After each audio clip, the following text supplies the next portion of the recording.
family is much more than the genetic connections. Right. It's what we make it. It is.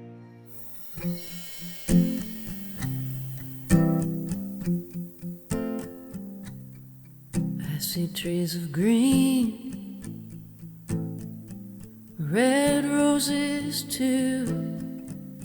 I see them bloom for me and for you. And I think to myself, what a wonderful world. Hi, I'm George Shannon. I am a longtime teacher, a longtime writer, 4 children, and somehow I ended up being part of a family, and many families actually. And I get to be here today with Narita to talk about families and what is a family? How are they changing?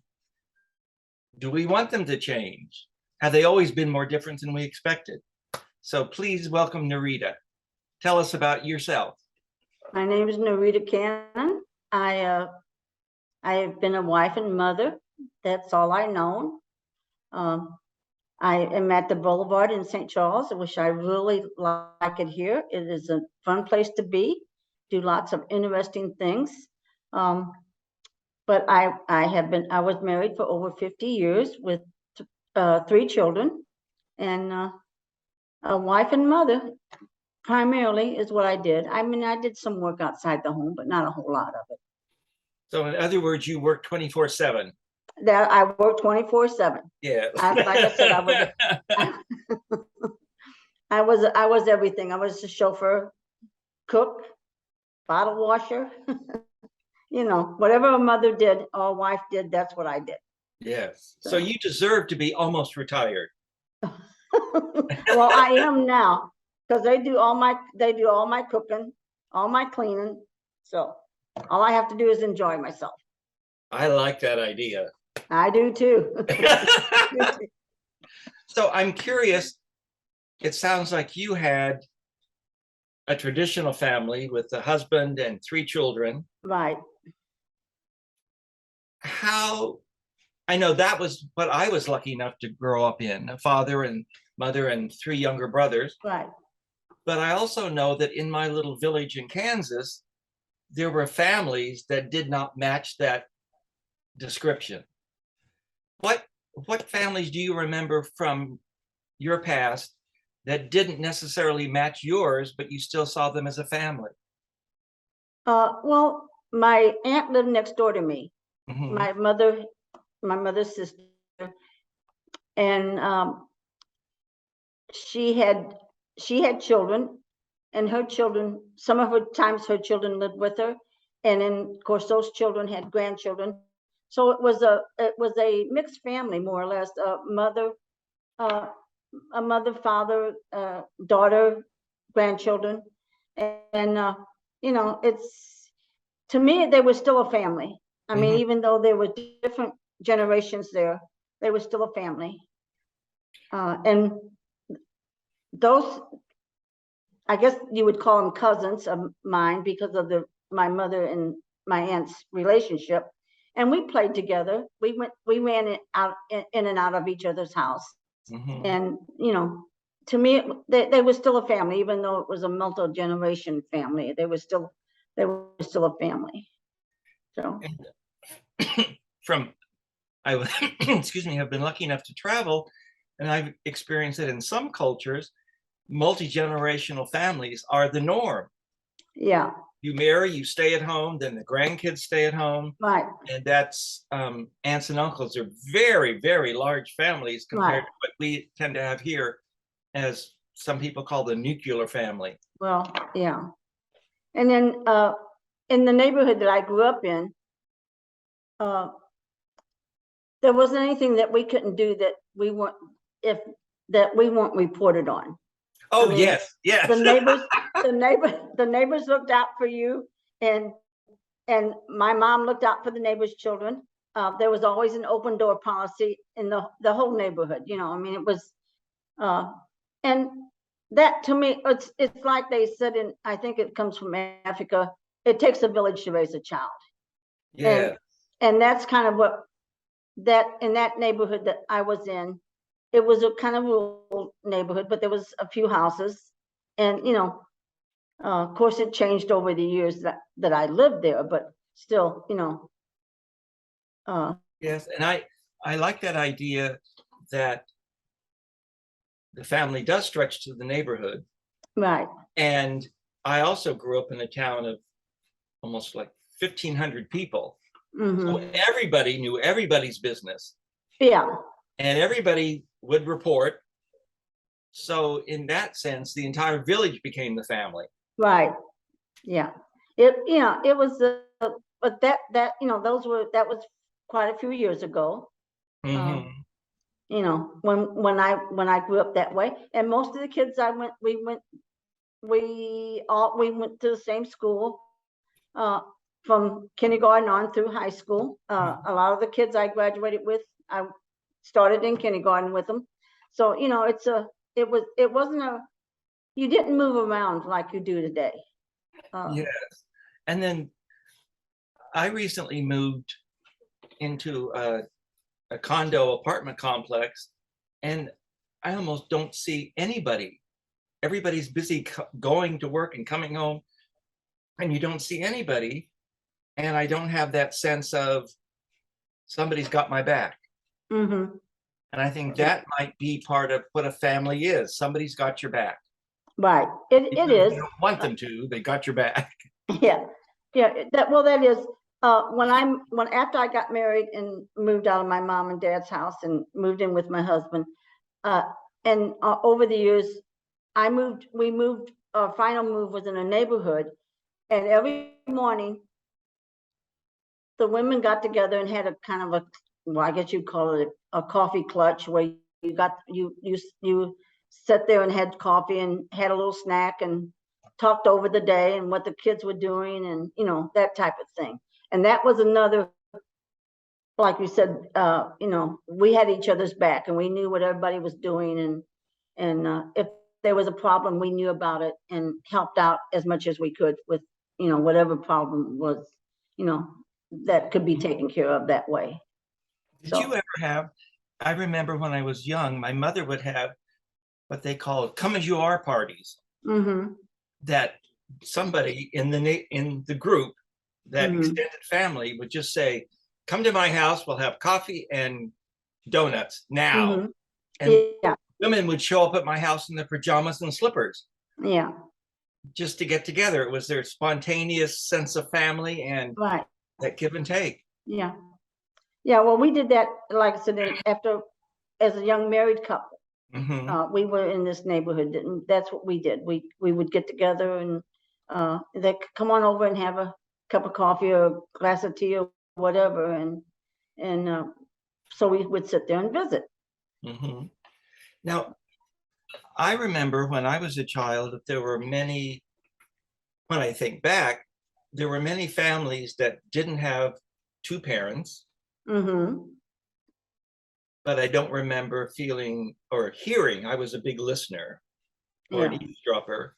I don't remember people saying, "Oh, they're not really a family." Yeah. I mean, my best friend's father died when I was in second grade. Right. That was a family. Yeah. They were still a family. Another classmate, his father had died in an accident, so it was a single mother, but it was still a family. Yeah. One of my aunts had been through an ugly divorce, and I remember when she moved back home to her parents to live in the upstairs apartment with her younger son, but it was still a family. Right. Yeah. And So- that happened even back then. I mean, there was, I went to school with children, and I'm sure a lot of people did, where there was divorce or, like you said, separation of one type or another. And so these children had siblings and half siblings, and, but they were still, even though they were, it was a kind of a mixed family, but there was still a mom and dad, and that type of, family dynamics, I guess you would call it. So what I'm beginning to sense in what we're both sharing is that family is much more than the genetic connections. It is. It is. How you treat each other. Though I know families who haven't spoken to each other in years. Well, yeah. So, and last night when I was surfing around the internet, I came across one definition that made me shake my head. A family is a group of people who live together and love each other. Well, I know families that live together but can be quite mean to one another, or haven't spoken to one another. But other people was, oh, that's a family. They're under one roof. And then that definition of live together, what happens when the children grow up and move? Are you still a family? I wouldn't think so, because there was no loving and no sharing in a family. And if there's not loving and if there's not sharing and forgiveness, then how can you be a family? Oh, I love that definition of let's see, what did you say now? Loving and forgiveness and sharing. Yes. So when that becomes our definition of a family rather than genetics, right, it just explodes, it blooms. Well, it's a whole new ball game, more or less. Yes, everybody has a place at that table. Right. Yeah. If you choose to be sharing and loving and forgiving, you're in a family. Right. Yeah. The family tree doesn't come into that. We can break out of the family tree shoebox. I remember once wishing, why can't my brothers accept me for who I am? And my teacher at the time said, well, can you accept them as they are? And I think that may be the very core of family, that you don't have to agree. No, you don't. Have the same mindset, no. But you still have a connection of respect. Yes. And sharing. Right. Yeah. And you have to have that line of communication too, because without the line of communication, then you can't. You can disagree with how they feel, and how they're living, but still, they're family. They're my family, or they're your family. Yes. Like I said, my mother had a very open door policy. I mean, anybody, if we were sitting down for dinner and somebody came in the house, she said, well, why don't you join us? That type of thing. But there is people, and that comes into your lives you don't really like, and you have problems disagreeing with them, but you can sit down and have a decent conversation with them. And they might not think the way you think, they might not live the way you live, but they're still human. They're still part of the family. And you can still respect them. Right. I had an older sister who moved away from home. Never saw her again once she moved away. She moved to Chicago. Never saw her again. My mother went to see her a few times in Chicago, but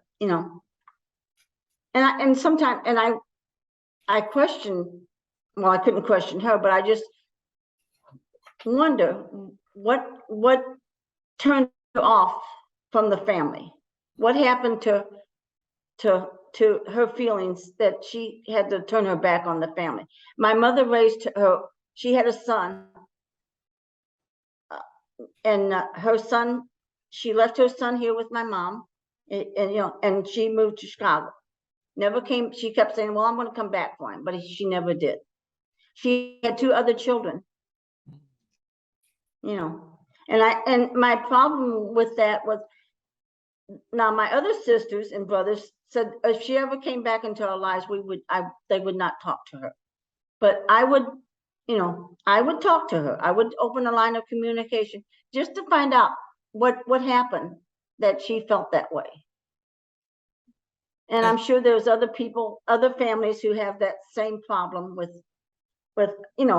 family members, that they turn their back on the family and, that type of thing. But she was, regardless of how she felt or what she was still my sister. She was still part of the family, whether other people wanted to accept it or not.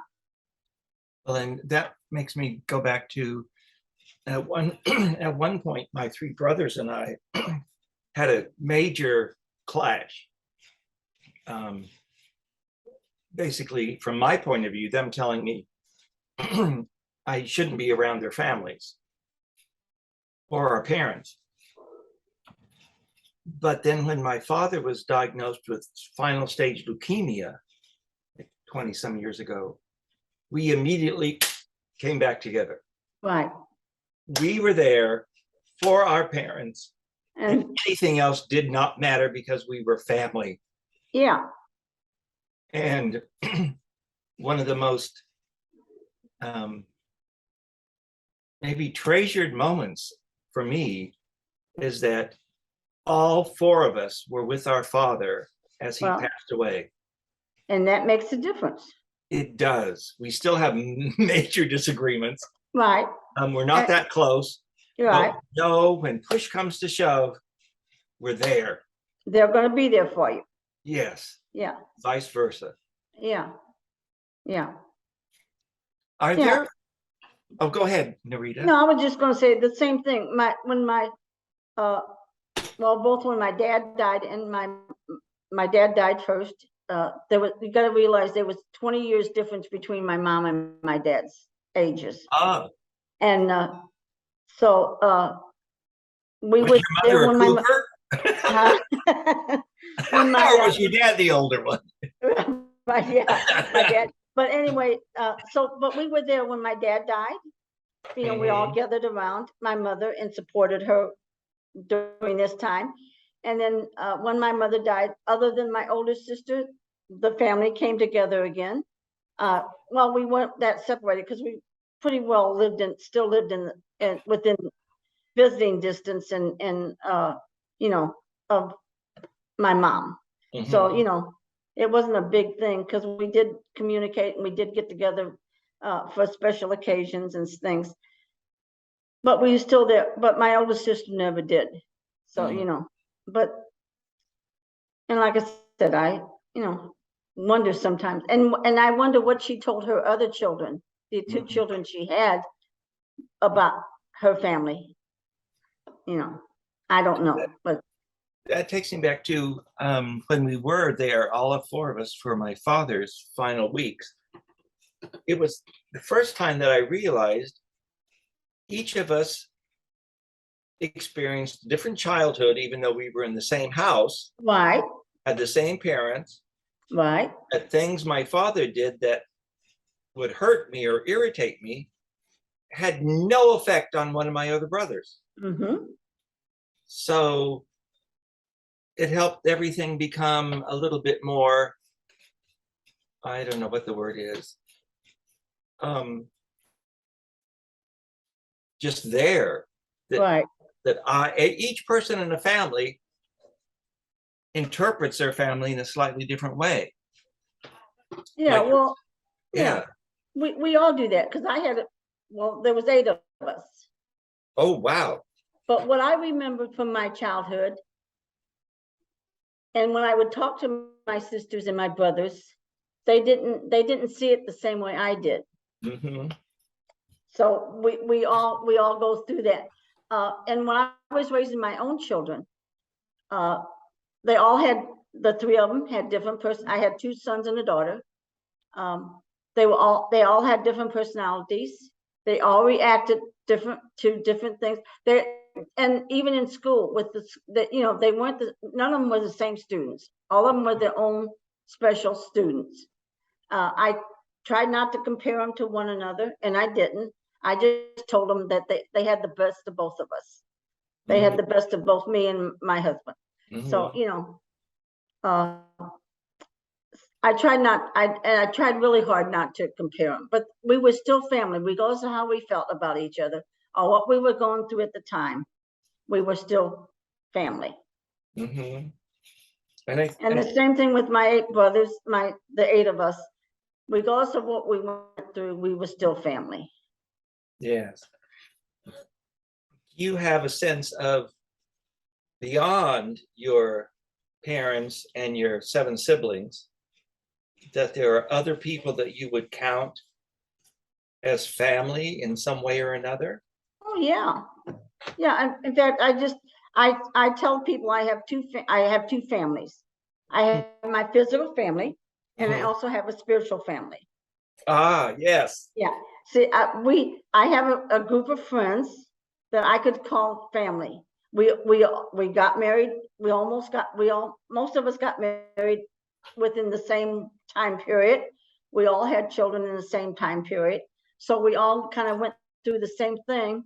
So we could, so that to me, that's family. Mm-hmm.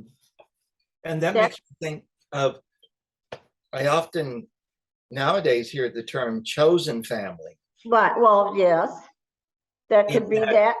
If you have maybe like your older sister who is, for whatever reason, felt alienated by her birth Right. family, Yeah, she may have created a chosen family, right, gave her people that had her Yeah. back, yeah, that were there for sharing right, and supporting her. right. So I did not hate her for what she did. no. I just wish she would have and like you said, she might have had a chosen family.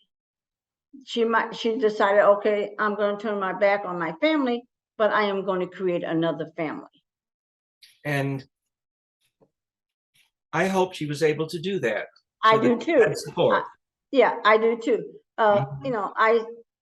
Regardless, she was still my sister. Mhm. She was still family. What she did with her family is up to, that was hers.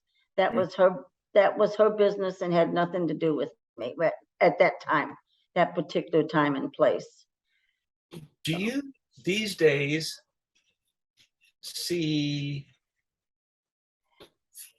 clusters of people, families that you didn't expect to see when you and I were growing up? I ask that in terms of that my dear godson, who's now 23 and too busy for me, had and has 2 fathers. Right, He was adopted from Guatemala, and he Right. is loved to the moon and back. yeah. But that doesn't match the Hallmark cards that we grew up. No.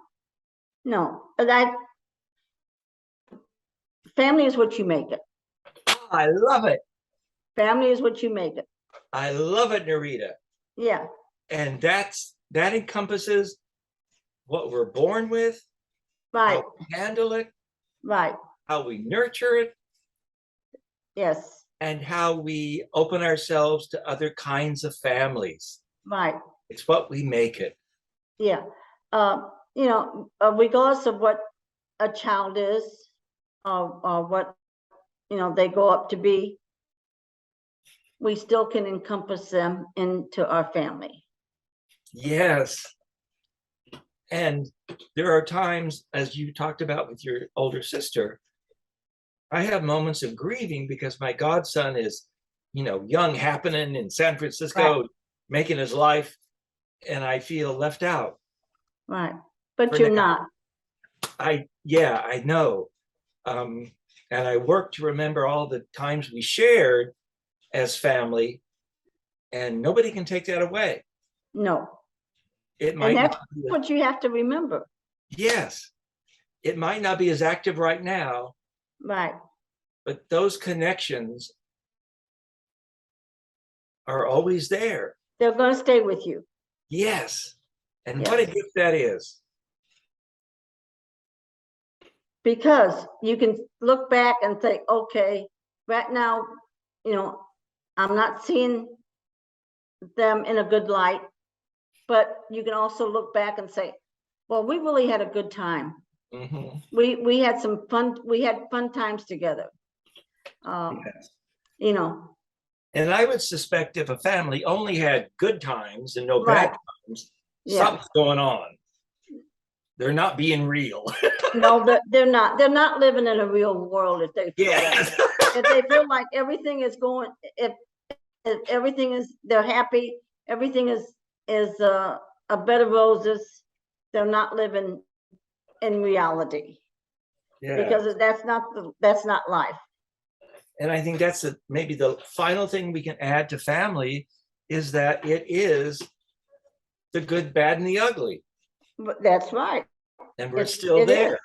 You have the good times, you have the ugly times, you have the bad times, but you still come together as a family. Yes. Oh, Regardless of whether you're biological family, you're a put together family more or less, or or just a group of people that got together and, oh hey, we can really make this work. yes. Narita, if I had a free plane ticket, I would come and visit you tomorrow. This has Well, been so much fun for me. Well, I'm glad I can be fun. It's a good experience to talk over things like this. Yes. Like, okay, what is a family? How did you get along with your brothers and sisters, or even your cousins or aunts and uncles or anybody else? Yeah. Yeah. That's what keeps us together. Yeah, I have a friend who lives in Massachusetts. She's my niece's aunt, and I don't see her that often. In fact, this is the first we went up there in June to see her, and this is the first time I've seen her in maybe 5 or 10 years. But it's like I just saw her yesterday. Yes. Oh, I just talked to her yesterday. I mean, we keep in touch. I telephone her. We telephone each other. We send each other cards and messages. And I might not see her for another 2 years, but she's still part of my family. Oh, I consider she is a part of my family. Mm-hmm. And I think that might be another layer that we can add as a final definition for family. Yeah. Is that when you see someone after many years, it feels like no time has passed. No, it didn't. Uh-huh. She's a fantastic lady. You just know each other so well. Yeah. Because of what you've given to the relationship. Right. And what you've allowed yourself to be open to. Right. Yeah. And that's family. Yeah. And I have friends like that. Mm-hmm. that I haven't seen in years. But when I talk to them or when I see them, it's like we've never been apart. Yes. Yes. Oh, Narita, this has been so good for me. Well, Thank you so much. I'm glad I could bring you some happiness. Oh, you did in spades. Trust me. I hope you have a wonderful weekend. Oh, I will. Take care, dear. Okay, thank you. Bye-bye. Bye now. And I think to myself, what a wonderful